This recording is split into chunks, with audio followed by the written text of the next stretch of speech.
fait, nous, on a développé une thèse sur effectivement ce qu'on appelle les stablecoins, donc qui sont en fait des types de cryptos qui sont indexés sur le dollar, qui sont un peu plus moins volatiles, comme leur nom l'indique.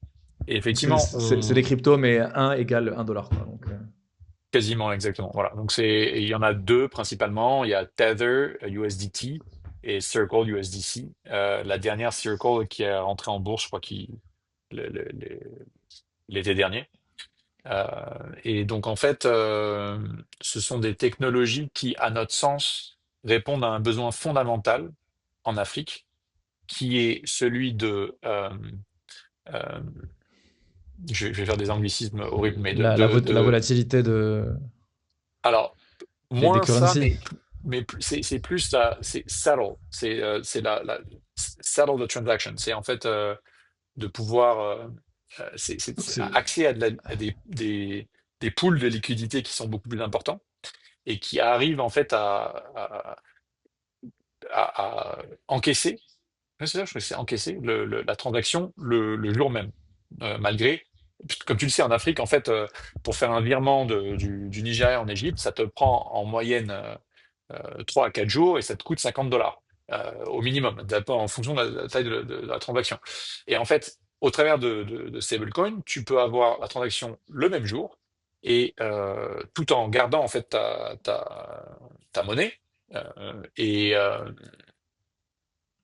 les frais de transaction sont minimes. Donc en fait, c'est ce qu'on a vu en fait dans cette technologie en particulier, c'était le, le raccourcissement en fait de la durée d'encaissement et l'abattement des coûts des frais de transaction. Voilà. Et en fait, donc en fait, on a investi dans trois ou quatre entreprises à date. Une au Kenya qui est spécialisée en fait dans euh, la collecte de rémittances de l'étranger vers l'Afrique, en particulier dans le mobile money. Euh, voilà. Donc ça, c'est le cas d'usage, c'est tu es au Canada, tu envoies euh, T'envoies de l'argent en 500, stablecoin. 600. Voilà, exactement. Et en fait, tu le Ok. reçois sur ton M-Pesa en monnaie locale. Donc ça, c'est et le off-ramp, ce qu'on appelle le mécanisme de créditation du crédit du mobile money, se fait au travers de cette technologie qui s'appelle Kotani, l'entreprise qui s'appelle Kotani. Euh, alors, dans le même style, au Nigeria, tu as Juicy Way, qui est en fait qui a un niveau un peu plus élevé dans le stack, qui fait de l'orchestration. Donc là, ça aide un certain nombre d'entreprises comme Kotani à mieux orchestrer leurs différents pools de liquidités. Et ensuite, un autre cas d'usage qui est tout récent, c'est un entrepreneur sud-africain qui s'appelle Money Badger, et lui qui en fait aide euh, les particuliers à payer en utilisant leur crypto. Donc alors là, c'est le cas d'usage, c'est tu as un peu de Bitcoin et tu veux faire tes courses. Et en fait, tu payes en utilisant le Bitcoin, mais le, le retailer, le commerçant, lui, reçoit en fait en monnaie locale. Voilà, donc le mécanisme de déboursement et de crédit du portefeuille client se fait au travers de Moneybadge. Donc c'est un peu les Ouais. trois entreprises dans lesquelles on a investi dans trois pays différents. Euh, et le cas d'usage étant de pouvoir utiliser la crypto pour pouvoir dynamiser en fait les paiements et abattre les coûts, les frais. Les frais de transactions entre les pays. Ok.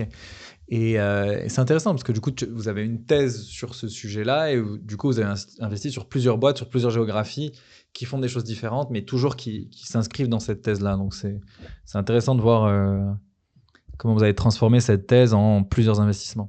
Et lorsque tu parlais de ça, ça m'a fait penser à un autre sujet. Donc, moi, quand j'ai vu crypto, stablecoin, j'ai plutôt pensé au fait que il y a pas mal de pays en Afrique où les currencies, les devises, enfin les monnaies fluctuent. Euh, D'un point de vue investisseur, quand tu es dans un pays et que la monnaie, et que tu investis dans le pays et que la monnaie fluctue, est-ce que ça t'impacte ou pas forcément? Généralement, beaucoup d'entrepreneurs qui sont basés en Afrique ont des boîtes plutôt aux US et donc parfois c'est pas du tout un sujet, mais ils peuvent avoir des clients en Afrique. Enfin, je sais pas comment ça se passe, mais à quel point ça vous impacte en tant qu'investisseur? Ça nous impacte. Alors, il y a trois niveaux de risque, de dérisquement sur lesquels on se positionne. Donc déjà, on investit, comme tu le sais, dans un portefeuille avec différentes positions. Et dans la construction de ce portefeuille, effectivement, on a de l'exposition à des monnaies locales. Donc il y a des entreprises qui vont, comme dans le secteur de l'éducation, comme on parlait tout à l'heure, ou dans la santé, qui vont effectivement collecter des devises locales. Donc eux, si tu veux, ils sont directement corrélés en fait à la devise. Après, tu as des entreprises, comme on disait dans la crypto, qui, elles, en fait, monétisent sur le spread. Donc, en fait, plus il y a de la volatilité, plus il y a des besoins de, de transférer de la monnaie dans différentes devises, et mieux elles monétisent. Donc, en fait, elles apportent, si tu veux, dans notre portefeuille, une certaine contre-cyclicalité. Donc, Intéressant. euh, Très voilà. intéressant. Parce Donc, que en du coup, fait, ces on boîtes-là qui sont sur la thèse dont on parlait, supposons que tu aies beaucoup de fluctuations, le spread qu'elles vont prendre est plus grand parce qu'elles ont plus de risques vu qu'elles sont market maker en fait du truc.